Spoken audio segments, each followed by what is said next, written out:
May nakita ba kayong kakaiba bago masunog ang bahay ng mga Lirio? Wala naman ho eh. Kayo? Natutulog na ako ng mga oras na yun. Narinig ko lang, nagkakagulo ang mga tao sa labas. Nasusunog na pala ang bahay ni Mang Crisanto. Ah, ganun ho ba? Tara pare, salamat po. Magandang araw po. Manang, pwede ho ba kaming makahingi ng statement sa inyo? Statement? Para saan? Baka po may nakita kayong taong kahina-hinalang kilos bago mangyari ang sunog sa bahay ng mga Lirio. Wala akong maalala eh. Wala akong nakita. Pasensya na. Sige po.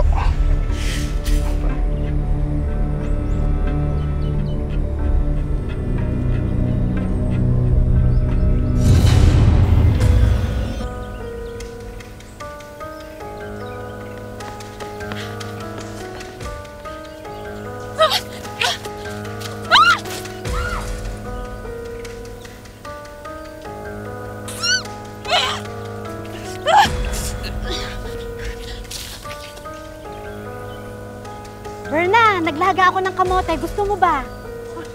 Aba, oo naman. Dali lang, tapusin ko lang to. Mamaya na yan. Sayang ang init ng pagkain.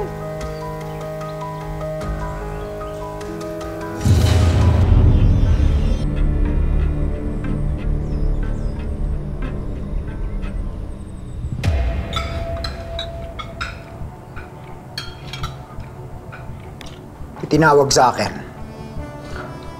Nasunugan daw si Nami. Hindi gusto ng kape, juice.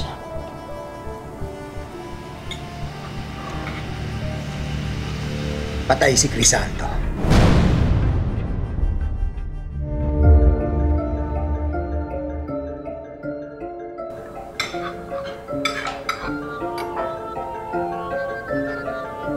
Oh my God.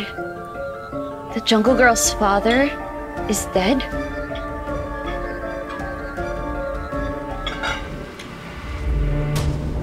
Kung tinanggap lang ni Amira yung 10 million na in-offer ko sa kanya, sana nakabili sila ng mas maayos na bahay. Baka buhay pa ang tatay niya.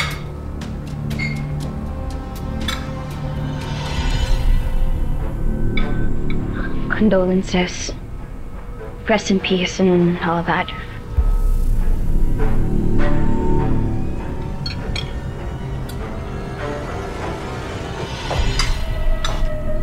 Portia, may ginalaman ka sa sunog?